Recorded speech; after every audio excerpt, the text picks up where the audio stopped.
السلام علیکم ناظرین، آپ دیکھ رہے ہیں پروگرام بات چیت اور میں ہوں غلام نبی مدنی۔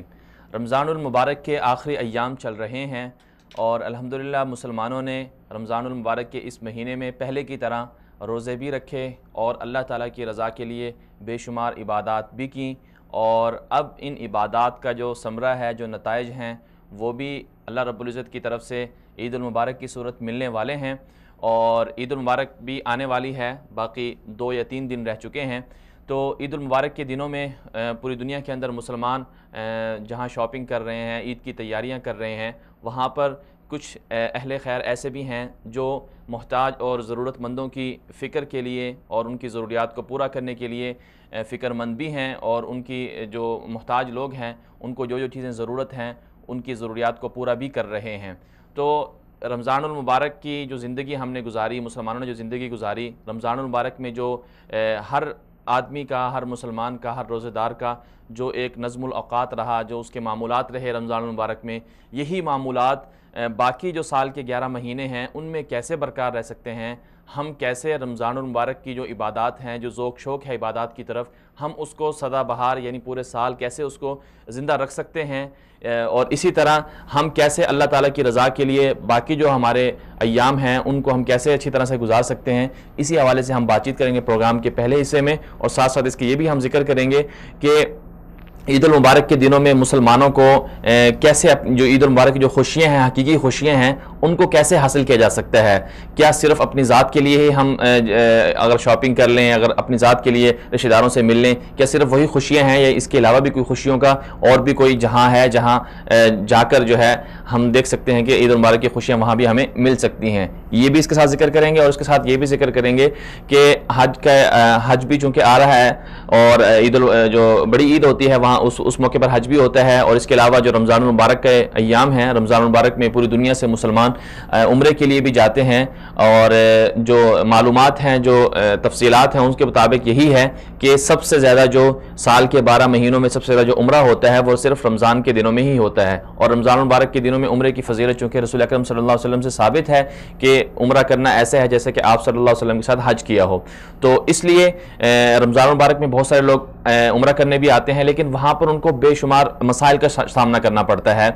بالخصوص ہم بات کریں گے پاکستانی جو زائرین ہیں، پاکستان سے جو عمرہ کرنے کے لیے لوگ آتے ہیں، ان کی بات کریں گے کہ ان کو جو مسائل کا سامنا کرنا پڑتا ہے سعودی حکومت کی طرف سے نہیں، بلکہ ان کو اپنے ہی جو بھیجنے والے لوگ ہوتے ہیں، جو ایجنٹ ہوتے ہیں، ٹریول ایجنٹ، جن کے تھرو وہ سفر کرنے کے لیے عمرے کا پیکج لیتے ہیں، پھر وہاں آتے ہیں، تو ان کو ٹریول ایجنٹ سے جو مسائل کا سامنا ہوتا ہے اس حوالے سے بھی ہم بات کریں گے۔ آج ہمارے ساتھ اسٹوڈیو میں مہمان موجود ہیں، محترم جناب ظفر سلطان صاحب، سینئر صحافی ہیں، تجزیہ نگار ہیں اور مذہبی اسکالر بھی ہیں۔ السلام علیکم، آپ کا بہت شکریہ، آپ تشریف لائے۔ ظفر صاحب کیا فرمائیں گے آپ کے؟ پہلے تو ہم رمضان المبارک کی بات کر لیتے ہیں کہ رمضان المبارک کے ماشاءاللہ سے 27 دن گزر چکے ہیں، اور پوری دنیا کے اندر ایک معمول ہے مسلمانوں کے ہاں کہ رمضان المبارک کے اندر وہ ذوق شوق سے عبادات بھی کرتے ہیں، جو چیزیں جو گناہ اللہ معاف فرمائے کہ کوئی اگر ملوث بھی ہو تو وہ چھوڑ دیتا ہے، تو اللہ کو راضی کرنے کے لیے عبادات بھی ہوتی ہیں، پوری رات جاگا جاتا ہے۔ تو اب یہ جو ذوق شوق ہے، ہم اس ذوق شوق کو کیسے یعنی کہ برقرار رکھ سکتے ہیں 11 مہینوں تک؟ اپنی بعد کی زندگی، رمضان کے بعد کی زندگی بھی رمضان کی طرح ہم کیسے بنا سکتے ہیں؟ مدنی بھائی، آپ کا بہت شکریہ، آپ نے مجھے دعوت دی اور اس قابل سمجھا کہ میں اس موضوع پہ کچھ گفتگو کروں۔ پہلے تو میں بتاتا چلوں کہ آپ نے رمضان کے آخری دنوں میں، جبکہ رمضان ختم ہونے میں کوئی 1-2 دن ہی باقی ہے، اس موضوع کا انتخاب کیا ہے کہ رمضان تو گزر گیا، اس میں ہم نے عبادات بھی کی، ہم نے تراویح بھی پڑھی، تلاوت کلام پاک کی بھی کی، مسجدوں کو بھی آباد کیا، خواتین نے گھروں میں عبادات کی، اور رمضان کے بعد جو 11 مہینے ہیں وہ کیسے گزریں؟ تو یہ بہت ہی اچھا موضوع کا انتخاب کیا ہے۔ میں سمجھتا ہوں کہ 11 مہینے کی طرف جانے سے پہلے ذرا ہمیں بات کر لینی چاہیے کہ یہ جو رمضان المبارک کا مہینہ جسے ہم گزار رہے ہیں، اور جسے چند سال پہلے ہمارے آباء و اجداد گزارا کرتے تھے، جسے ہم بچپن میں دیکھا کرتے تھے، کیا اب بھی وہ روح باقی ہے؟ یا نہیں؟ میں سمجھتا ہوں کہ اس میں کسی قدر کمی آ گئی ہے۔ میں اگر اپنے بچپن کی بات کروں تو اس میں یہ تھا کہ جب بھی رمضان آتا تھا تو مساجد آباد ہونے کے ساتھ ساتھ گھروں میں بھی خواتین کا خصوصی اہتمام ہوتا تھا۔ افطاری کرانی ہے اس کے بھی الگ سے ترتیب ہوتی تھی، تلاوت کلام پاک کی بھی ہوتی تھی، گھر کے جو چھوٹے موٹے کام کاج ہے اس کی بھی ہوتی تھی۔ جبکہ اب میں دیکھ رہا ہوں کہ میرے وہ بچپن کا جو رمضان تھا اب وہ رمضان نہیں رہا۔ ہم آس پاس دیکھتے ہیں کہ جو پہلی بات تو یہ ہے کہ وہ گھروں میں تلاوت کلام پاک کا معمول نہیں رہا، گھروں کی جو خواتین ہیں ان میں وہ خدمت کا جذبہ نہیں رہا، بہت ساری چیزیں مارکیٹ سے آ جاتی ہیں، مارکیٹ سے جب بہت ساری چیزیں بندہ خریدتا ہے تو وہ لمیٹڈ ہوتی ہیں، محدود ہوتی ہیں، ٹھیک ہے؟ تو اس میں کسی قدر اللہ کے راستے میں خرچ کرنے میں بھی کمی آئی ہے۔ دوسری بات یہ ہے کہ جو ہی افطاری ہوتی ہے 10-15 منٹ کے بعد شاپنگ کا پروگرام بن جاتا ہے۔ یعنی میں نے اپنی وائف کے ذریعے سنا، بہت سارے خواتین کو میں نے دیکھا بھی کہ وہ افطاری کے بعد جاتے ہیں اور سحری کر کے لوٹتے ہیں۔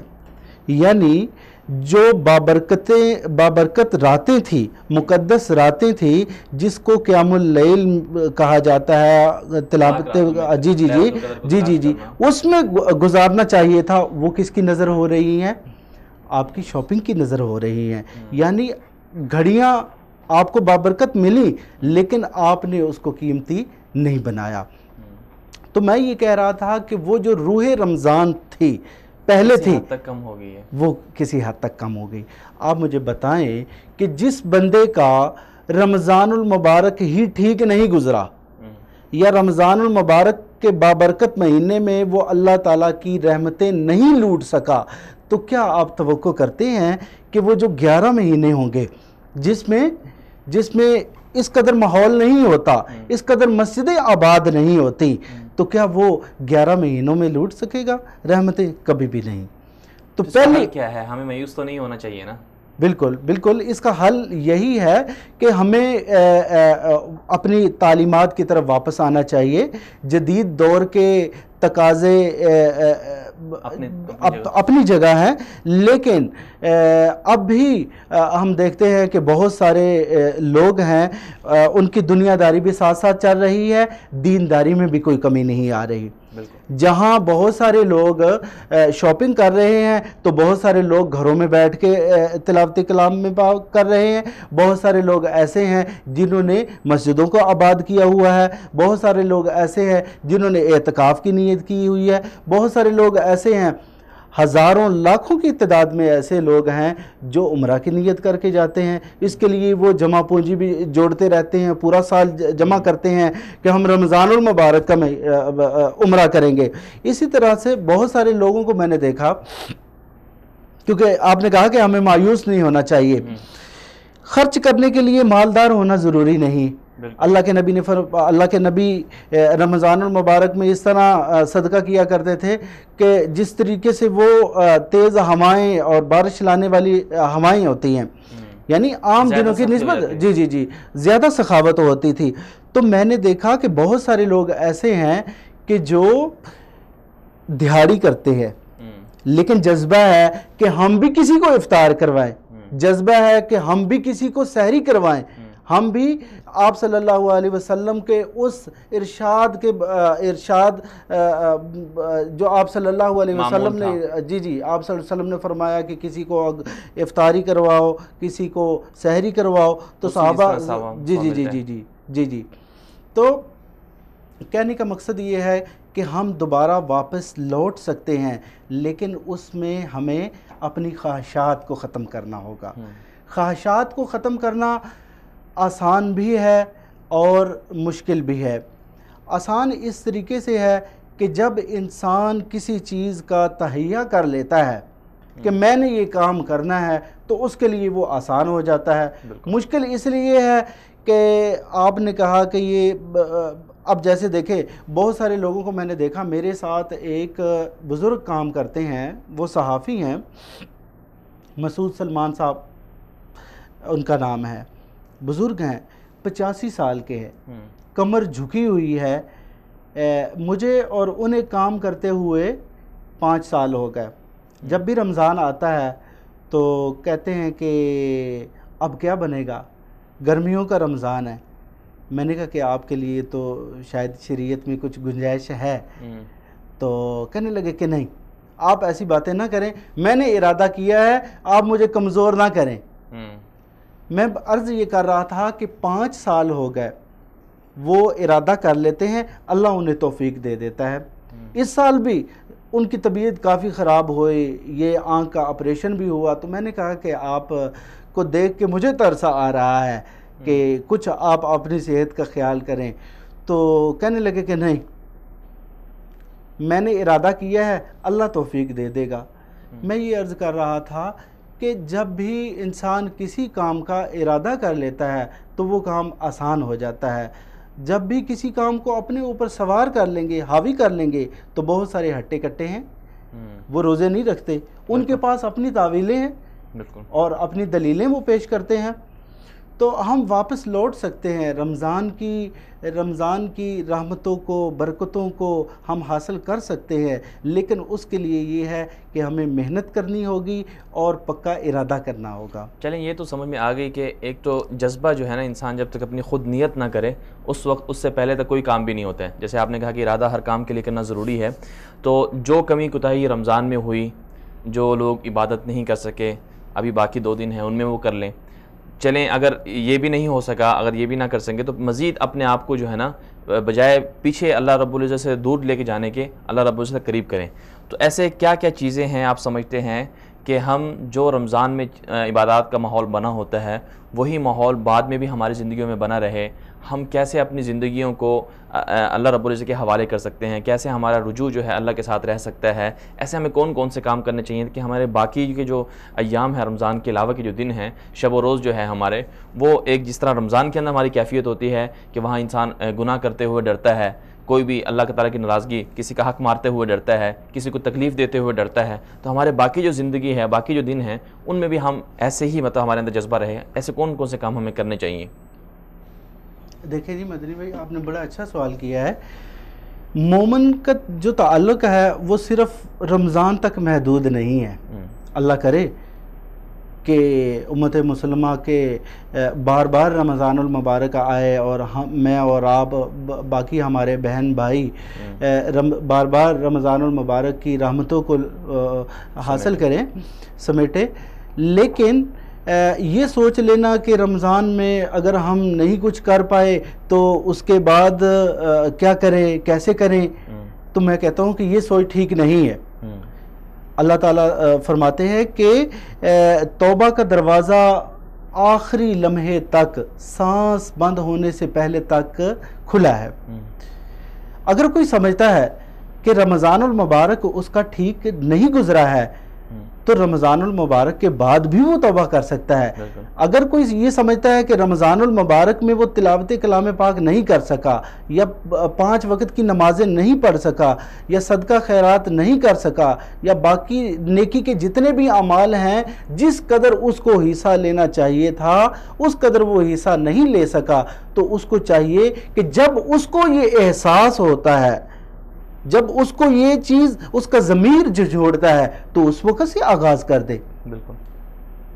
تو رمضان المبارک کے بعد بھی ہمارے پاس بہت موقع ہے اللہ کو راضی کرنے کے لیے، اللہ کی رحمتوں کو سمیٹنے کے لیے۔ تو رمضان المبارک کے بعد بھی اگر ہم سچے دل سے توبہ کر لیں تو میرے خیال میں یہ بہت ہی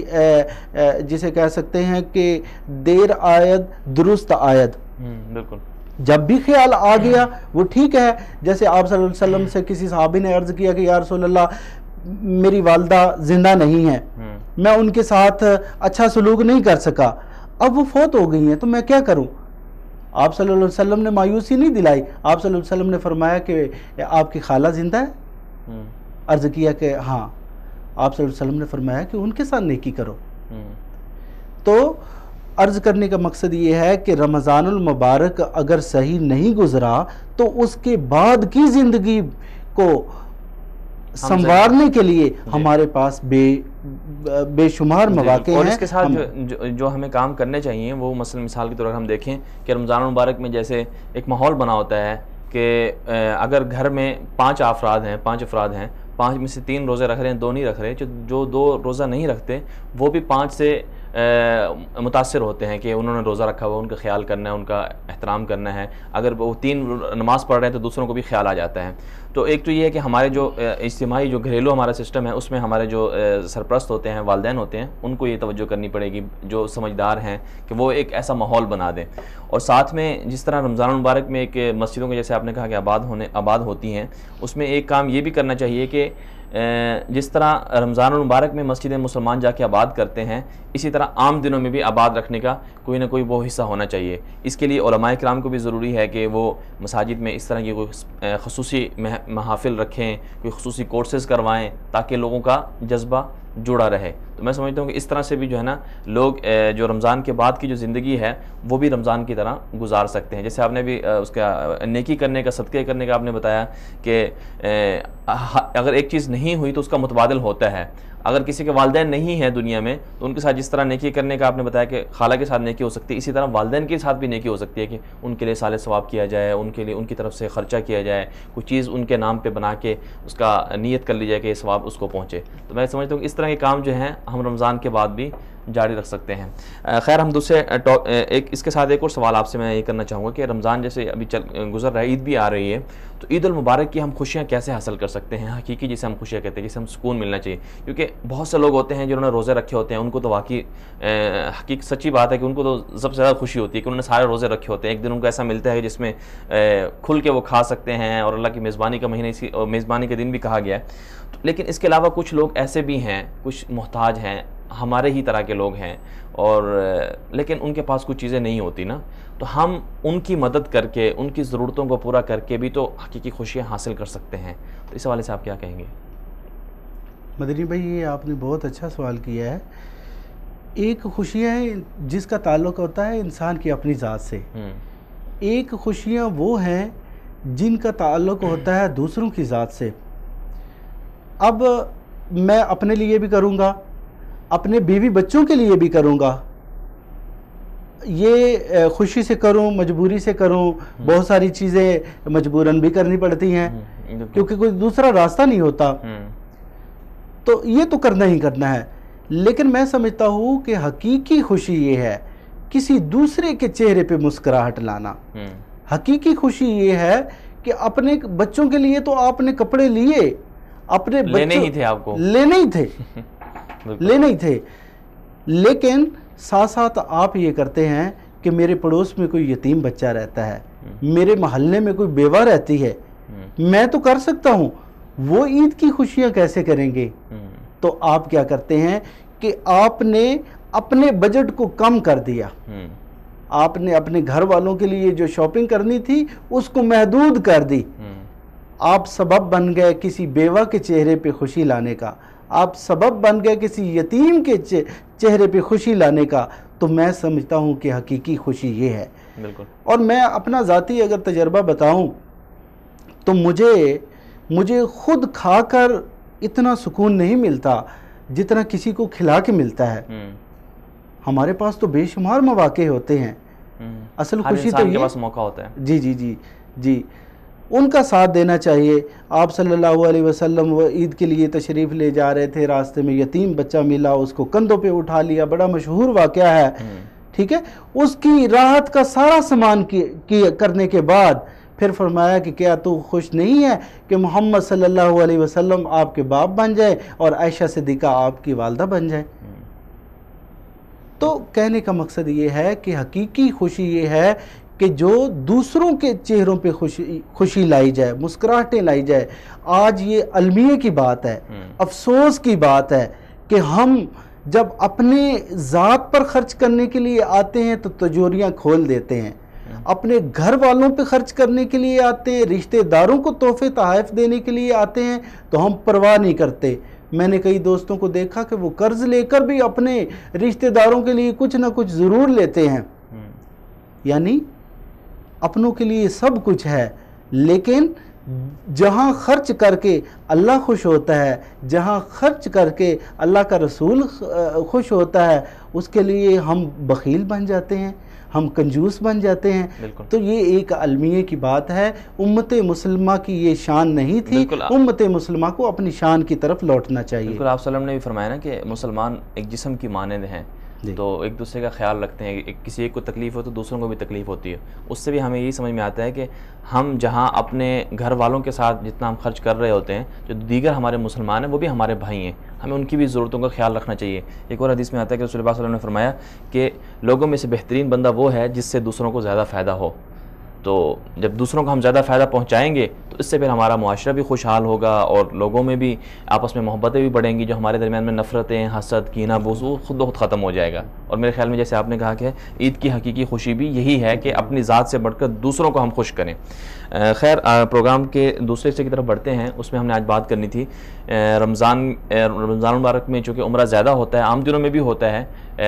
عمرے کے مواسم ہیں کچھ، حج اور عمرے کے نا، حج کا ایک موسم ہے اور ذوالحجہ اور ذوالقعدہ کا جو مہینہ ہے، پھر اسی طرح عمرے کے مواسم میں ایک تو ربیع الاول میں زیادہ عمرہ ہوتا ہے اور ایک اسی طرح جو ہے رمضان المبارک میں زیادہ عمرہ ہوتا ہے۔ تو چونکہ آپ کا بھی تجربہ ہے، آپ نے بھی عمرہ کیا، تو آپ کیا سمجھتے ہیں کہ بہت ساری شکایتیں موصول ہوتی ہیں، مطلب پاکستان کی ہم بات کریں گے کہ پاکستان سے جو زائرین آتے ہیں، عمرہ کرنے آتے ہیں، تو عمرے کے بعد بہت سے لوگ خوش ہوتے ہیں کہ انہیں انتظامات اچھے ملے ٹریول ایجنٹوں کی طرف سے، ٹریول ایجنٹوں کی ہم بات کر رہے ہیں، اور بہت سے لوگ ایسے ہوتے ہیں جو بیچارے بہت افسوس کر رہے ہوتے ہیں۔ تو آپ کیا سمجھتے ہیں کہ آپ نے بھی زندگی کا پہلا عمرہ کیا، تو آپ نے لوگوں کو کیسے دیکھا کہ ان کی کیا کیا مشکلات ہیں، ذمہ دار کون ہے، ان مشکلات کو حل کیسے کیا جا سکتا ہے تاکہ عمرے کا جو بابرکت سفر ہے وہ اچھی طرح سے اور یادگار طریقے سے گزر جائے؟ مدنی بھائی، اللہ آپ کو جزائے خیر دے، آپ نے اس طبقے کو اپنے پروگرام میں ذکر کیا ہے جس کو عام طور پہ ہمارے میڈیا میں ذکر نہیں کیا جاتا۔ ان کی اپنی مجبوریاں ہوں گی، ان کے اپنے مسائل ہوں گے، لیکن میں یہ سمجھتا ہوں کہ اس موضوع کو زیر بحث آنا چاہیے۔ جب یہ زیر بحث آئے گا تو لا محالہ سلوشن کی طرف ہم جائیں گے۔ میں یہ سمجھتا ہوں کہ عمرہ زائرین، بالخصوص وہ عمرہ زائرین جو پہلی دفعہ سعودی عرب کا سفر کر رہے ہوتے ہیں، ان میں سے بہت سارے لوگ ایسے ہوتے ہیں جنہوں نے جوڑ جمع کیا ہوتا ہے کہ ہم عمرہ کے مبارک سفر پہ جائیں گے، تو وہ کیا کرتے ہیں، اپنے کسی جاننے والے کو کہتے ہیں، کسی ٹریول ایجنٹ کا پوچھتے ہیں، تو اس کے پاس چلے جاتے ہیں، اور ٹریول ایجنٹ سب سے پہلے ان سے جو کام کرتے ہیں پاسپورٹ لے لیتے ہیں، ساتھ ہی شناختی کارڈ بھی لے لیتے ہیں۔ اول تو 10-15 دن تک نام ہی نہیں لیں گے۔ جب 10-15 دن گزر جائیں گے، بندہ پوچھے گا کہ ہاں بھائی کیا بنا، میرا عمرے کا پروگرام تھا، تو اس کو بتائیں گے کہ اچھا ٹھیک ہے، آپ ہمارے پاس آئیں، اتنے پیسے دیں تو ہم آپ کے بارے میں کچھ کرتے ہیں۔ یعنی شروع سے ہی اس کو ایسا اس کے ساتھ بیہیویئر اپنایا جاتا ہے کہ جیسے اس پہ کوئی احسان کر رہے ہوں۔ میں اس سارے پروسیس سے گزرا ہوں، چونکہ ایک تو بھاری اماؤنٹ دی، اس کے بعد بار بار ہم ان کے پاس جاتے تھے، تو یہ تاثر ملتا تھا جیسے وہ ویزا لگوا کے دے رہے ہیں یا عمرہ پہ ہمیں بھجوائیں گے تو ٹریول ایجنٹ ہم پہ احسان کر رہے ہیں، یہ احساس دلایا جاتا ہے۔ دوسرا، چونکہ ہمارے پاس اتنا ٹائم نہیں ہے کہ ہم تفصیل کے ساتھ ساری باتیں ہم مختصر عرض کروں گا۔ دوسرا یہ ہے کہ کوئی بات واضح نہیں بتائی جاتی، اور چونکہ جو پہلی دفعہ جا رہا ہوتا ہے اس کو کوئی اتنا خاص علم نہیں ہوتا کہ میرے ساتھ وہاں کیا ہونے والا ہے، یا وہاں کس طرح کے ہوٹل ہیں، وہاں کے کتنے فاصلے پہ ہوٹل ہیں۔ وہاں بتایا جاتا ہے کہ اچھے ہوٹل ہیں۔ اب آپ کو پتہ ہے کہ اس میں اکانومی پیکج ہے، 1 سٹار ہے، 2 سٹار ہے، 3 سٹار ہے، ان سب کے علیحدہ علیحدہ ریٹس ہیں۔ تو کیا ہی اچھا ہو کہ ان کو بتا دیا جائے کہ یہ اس کے ہیں، اس کے ہیں، کہا جاتا ہے کہ اچھا ہے اور بہت قریب ہے۔ اس کے بعد کیا کیا جاتا ہے کہ بہت سارے لوگوں کو میں نے دیکھا کہ ووچر تھما دیے جاتے ہیں، اور جو ہی بندہ ادھر سعودی عرب پہنچتا ہے تو اس ووچر کو یہاں کے جو ایجنٹس ہوتے ہیں وہ قبول نہیں کرتے۔ یعنی اچھا پھر ٹائم کا فرق ایسے ہوتا ہے کہ یہاں سے پہنچے ادھر پتہ نہیں رات ہے دن ہے کیا ہے، بہت سارے لوگوں کے پاس سم نہیں ہوتی یا موبائل نہیں ہوتا، کہ جن لوگوں نے بھیجا ہے ان کے ساتھ رابطہ کہیں گے یہاں کے لوگوں کو سمجھا دیں۔ میں اس مسئلے سے گزرا، بالکل ایسے بہت سارے لوگوں سے ہوتا ہے۔ ہم یہاں پہنچے تو یہاں تقریباً رات کے 1-2 بج رہے تھے، تو پاکستان میں 3 بج رہے تھے۔ ہم نے رابطہ کیا بڑی مشکل سے، کسی سے فون مانگ کے اس کی منت سماجت کر کے وہ آگے سے فون نہ کرے۔ ہمیں ہمارے ساتھ کچھ لیڈیز بھی تھیں تو ہمیں روڈ پہ وقت گزارنا پڑا۔ خیر اللہ اللہ کر کے صبح ہوئی، صبح کیا ہوا، ایک نئے ہوٹل کی طرف ہمیں بھیج دیا گیا۔ اس کے اب میں آپ کو کیا بتاؤں کہ بہت ہی خستہ حال تھا، بہت ہی خستہ حال۔ اس کا حل کیا ہونا چاہیے آپ کے سمجھتے ہیں؟ اس کا حل یہ ہونا چاہیے، مسائل بہت ہے، اس کا حل یہ ہونا چاہیے کہ پہلے ٹریول ایجنٹ کسی کے انڈر نہیں آ رہے تھے، پھر پاکستان میں یہ ہوا کہ ایف آئی اے کے انڈر ان کو دے دیا گیا۔ ایف آئی اے نے کسی قدر ان کو کنٹرول کیا، لیکن ابھی بھی یہ مکمل طور پہ وہ جسے کہہ سکتے ہیں کنٹرول نہیں ہے، بہت ناروا سلوک کرتے ہیں عمرہ زائرین کے ساتھ۔ میں سمجھتا ہوں کہ جس طریقے سے حکومت پاکستان حج کے انتظامات سنبھالتی ہے، ان کا خیال رکھتی ہے، ان کے مکتب ہوتے ہیں، معلم ہوتے ہیں، اسی طریقے سے عمرہ زائرین کو بھی ٹریول ایجنٹ کے رحم و کرم پہ نہیں چھوڑنا چاہیے۔ بالکل حکومت کو اس میں مطلب اپنا رول ادا کرنا چاہیے۔ اور ایک بات اہم بتا دوں کہ کوئی ایسا ایک نمبر دے دینا چاہیے، ایک حکومت پاکستان کو ایسا نمبر دے دینا چاہیے کہ اگر سعودی عرب میں کسی عمرہ زائر کو کوئی شکایت ہوتی تو اس نمبر پہ بتائیں، رابطہ کر سکیں۔ اور حکومتوں کا، سعودی عرب اور پاکستان کی حکومت کا آپس میں اس معاملے پہ ایسا اتفاق ہونا چاہیے کہ اگر کسی مسئلے پہ اس کو تنگ کیا جا رہا ہے تو اس کا فوری طور پہ سلوشن کیا جا سکے۔ جی بالکل، آپ نے بہت اچھی دو جو تجاویز دی ہیں بہت اچھی ہیں۔ اس کے ساتھ میں کچھ چیزیں ایڈ کروں گا اور آپ کا ساتھ ساتھ شکریہ بھی ادا کروں گا چونکہ وقت ختم ہو گیا ہمارے پاس، چونکہ جو عمرہ زائرین آتی ہیں ان کی مشکلات بہت زیادہ ہوتی ہیں، تو اس کا ایک تو سب سے بڑا جو اس کا مسئلہ بنتا ہے شروع سے بنتا ہے کہ شروع سے جب لوگوں کو وہ پیکج دیا جاتا ہے تو اس وقت بہت سے لوگ ایسے ہوتے ہیں جو صرف ٹریول ایجنٹ کی سنتے ہیں، لیکن ان کو ساتھ میں جو واچر دیا جاتا ہے، اس طرح کی جو چیزیں دی جاتی ہیں اس کو اچھی طرح سے وہ پڑھتے نہیں ہیں، آگے پیچھے کسی دوستوں سے پوچھتے نہیں ہیں، خود سرچ نہیں کرتے کہ یار یہ ہوٹل مدینہ میں ہے، کون سی جگہ پر ہے۔ اب تو گوگل میپ بھی آ گیا، وہاں سے ڈسٹینس آپ دیکھ سکتے ہیں کہ کتنا دور ہے، کیا ہے، کتنے بیڈ ہیں، کیا نہیں ہے۔ تو یہ شروع میں ہمیں یہ چیزیں جو ہے نا خود سرچ کر لینی چاہیے، خود کہ دوست احباب سے جو وہاں سے آ گئے ہوتے ہیں، عمرہ کر کے آ چکے ہوتے ہیں یا وہاں رہ رہے ہوتے ہیں، جن کے اگر ایسے کوئی تعلقات ہوتے ہیں تو ان سے وہ سرچ کر لیں۔ تو شروع میں ہی ان کو اپنی خود ان چیزوں کی ذمہ داری پوری کر لینی چاہیے تاکہ بعد میں مسائل کا سامنا نہ ہو۔ جہاں تک دوسری بات ہے کہ ان کو وہاں پر جا کر شکایات مسائل کا سامنا کرنا پڑتا ہے، اس کے لیے جب واپس وہ جاتے ہیں تو ان کو باقاعدہ ایک احتجاج کرنا چاہیے۔ وزارت آپ کا جو مذہبی امور ہے، حج ہے، وہاں پر کمپلین درج کروانی چاہیے، ایف آئی آر میں کمپلین درج کروانی چاہیے۔ ہمارے ہاں ہوتا یہ ہے کہ لوگ بس مسائل کا سامنا تو کر لیتے ہیں لیکن جب واپس جاتے ہیں تو اس کا جو ان کو اگر جسے ہم کہتے ہیں نا کہ ان کو باقی لوگوں کو ان کے رحم و کرم پہ چھوڑنے سے بچانے کے لیے کچھ کیا نہیں جاتا، بس جس کے ساتھ جو ہوا بس ہو گیا۔ مستقل حل راستہ روکنے کے لیے یہ ہے کہ آپ خود جا کے اس کے خلاف جو ہے نا ایکشن لیں تاکہ وہ آئندہ کسی کے ساتھ ظلم نہ کر سکے۔ تو یہ کام بھی کرنا ضروری ہے تاکہ جو ہے نا عمرہ زائرین کے مسائل کم ہو سکیں۔ جہاں تک بات ہے کہ وزارت، جیسے کہ ہمارے ظفر سلطان صاحب نے بھی فرمایا کہ ایک نمبر ہونا چاہیے کہ جس میں براہ راست رابطہ ہو سکے، بالکل یہ ایسا ہونا چاہیے کیونکہ سعودی عرب کے اندر ان کی طرف سے، سعودی حکومت کی طرف سے یہ زائرین کے لیے یہ سہولت دی جاتی ہے کہ اگر ان کو کوئی بھی مشکل کا سامنا ہے تو ان کو نمبر بھی دیا جاتا ہے کہ وزارت حج میں براہ راست فون کر سکتے ہیں۔ اگر کسی ہوٹل والے نے کسی عمرہ زائر کے ساتھ زیادتی کی ہے تو وہ سعودی حکومت اس ہوٹل کے خلاف ایکشن بھی لیتی ہے۔ لیکن مسئلہ یہ ہوتا ہے کہ ہمارے جو پیکج ہمیں دی جاتا ہے، زائرین کو دی جاتا ہے، اس میں عموماً یہ ہوتا ہے کہ چیزیں ایسی لکھی جاتی ہیں کہ جس سے ہوٹل والوں کو یا ایجنٹس کو فائدہ ہوتا ہے، جو زائر ہوتے ہیں ان کو کوئی فائدہ نہیں ہوتا۔ تو اس لیے ان سب چیزوں کو دونوں طرف سے کیا نام ہے، جو آنے والے لوگ ہوتے ہیں زائرین، ان سے بھی کسی حد تک کوئی کمی کوتاہی ہو جاتی ہے، اور ایجنٹس ہیں ان کو تو ویسے ہی خوف خدا کرنا چاہیے کہ وہ اللہ کے مہمانوں کے ساتھ ظلم و زیادتی نہ کریں۔ آج کے لیے اتنا ہی، اجازت دیجیے، اللہ حافظ۔